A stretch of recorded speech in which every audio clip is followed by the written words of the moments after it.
सभी को ओम जय भगवान। भगवान लकुलिश जी को प्रणाम करके पूज्य प्रीतम मुनि जी के शिष्य सत्यम परित्यागी का आप सभी को ओम जय भगवान। आज के धर्म सत्संग में मैं आपको एक नारी भक्त सखुबाई के बारे में बताऊंगा। पंढरपुर में भगवान श्री कृष्ण विठोबा के रूप में स्वयं विराजमान हैं। हजारों श्रद्धालु वहाँ दर्शन के लिए जाते रहते हैं। संत तुकाराम, एकनाथ जी, गोरा कुंभार, नामदेव जी आदि संतों ने सगुण रूप में भगवान विठोबा के साक्षात्कार किए हैं। सखू जब छोटी थी तभी से संत तुकाराम से प्रभावित थी। उसके मन में सवर्ण अक्षरों में अंकित हो चुका था कि सबका आधार भगवान श्री हरि ही है।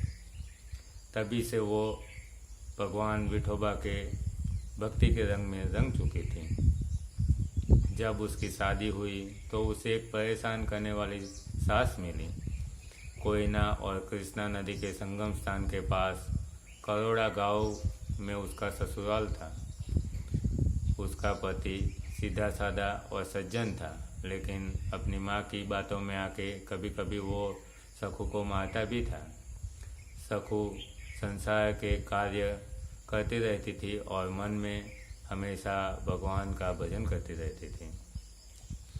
आषाढ़ी एकादशी पे जब भगवान के दर्शन के लिए सब लोग मंडलियाँ बना के जाने लगे, तब उसे भी इच्छा हुई कि मैं भी भगवान के दर्शन करने के लिए जाऊँ।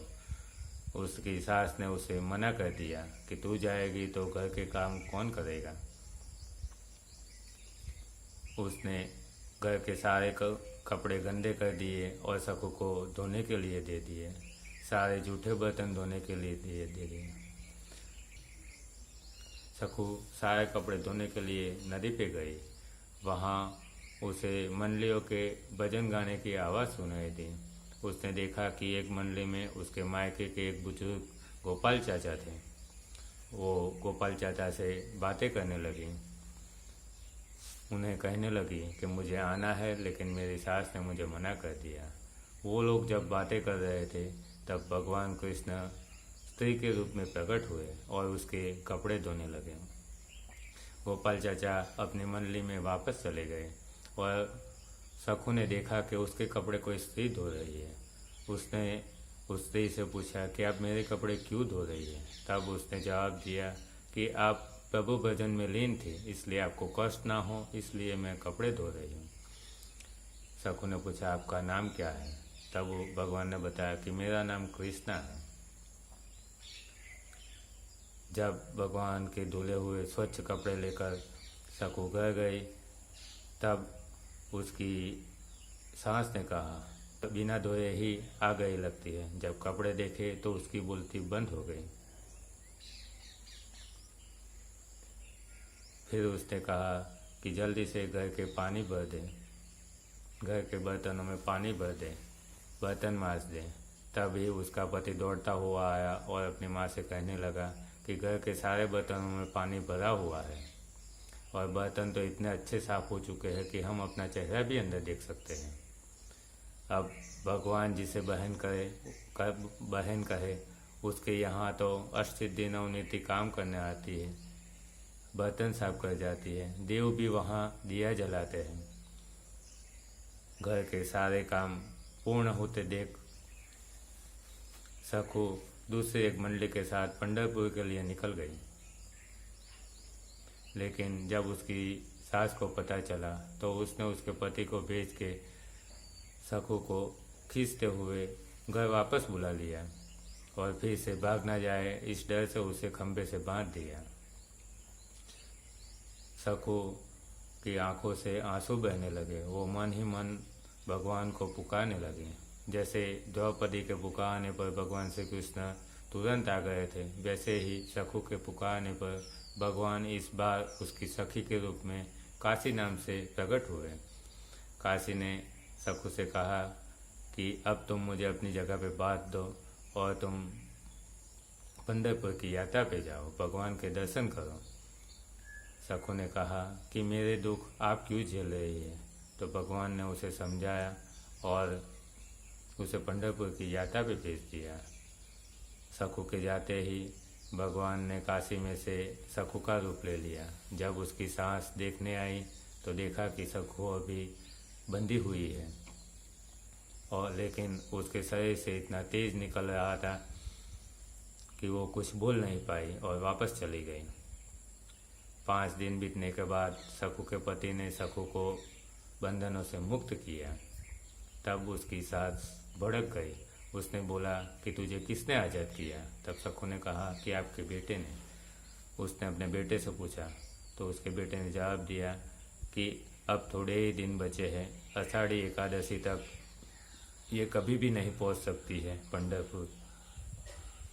तो उसके माँ ने कहा अच्छा हुआ, मैं भी काम करते करते थक गई थी, अब यही काम करेगी।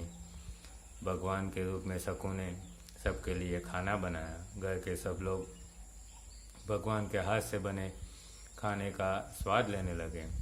भगवान सखू के रूप में घर के सारे काम करने लगे। कभी कभी उनकी सास सुनाती थी, वो सुन लेते थे, कभी मार भी खा लेते थे।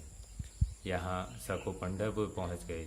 वहाँ विठोबा के दर्शन करते करते आंखों से अश्रुधारा बह रही थी और वो एकलीन हो गई। वहाँ उसने प्राण त्याग दिया।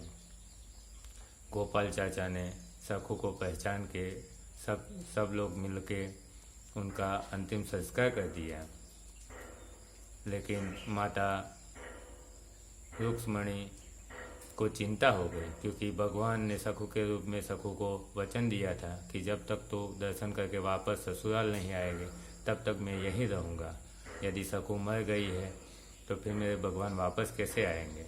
तो उन्होंने सखू की अस्थियों को लेकर उसमें फिर से जीवन देकर शरीर बनाकर सखू को फिर से जिंदा किया और उसे कहा कि तू जल्दी से घर जा, तुम्हारा इंतज़ार हो रहा है।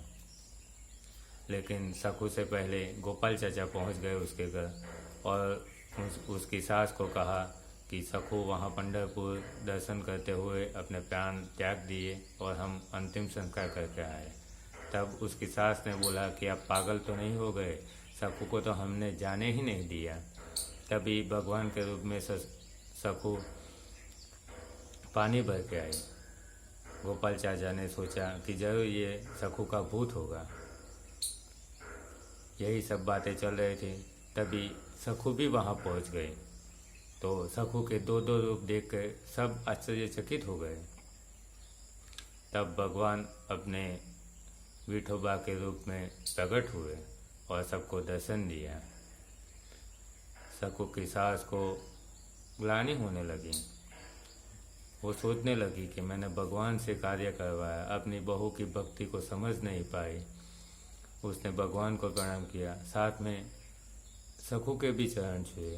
सखू ने तुरंत उनके हाथ छू लिए। जैसे ही उनके हाथ छुए वैसे जैसे दिया जलकर अंधेरा समाप्त करता है, वैसे ही सखू की सांस के अंतर से सारी खराबियाँ दूर हो गई और वो भी भक्ति में लीन हो गई। तब सभी लोग मिलकर गाने लगे, हरि ओम विठ्ठला, हरि हरि विठ्ठला। ऐसे ही जीवन में भक्ति करें तो कई लोग कहते हैं कि भक्ति करने से दुख ज़्यादा मिलते हैं। भक्ति करने से कभी दुख नहीं मिलते। जो हमारे सिंचित कर्म होते हैं उसी को हमें भुगतना होता है, उससे ज़्यादा दुख कोई भी हमें नहीं दे सकता है। तो भगवान की भक्ति में लीन रहे और अपना कल्याण करें। ओम जय भगवान।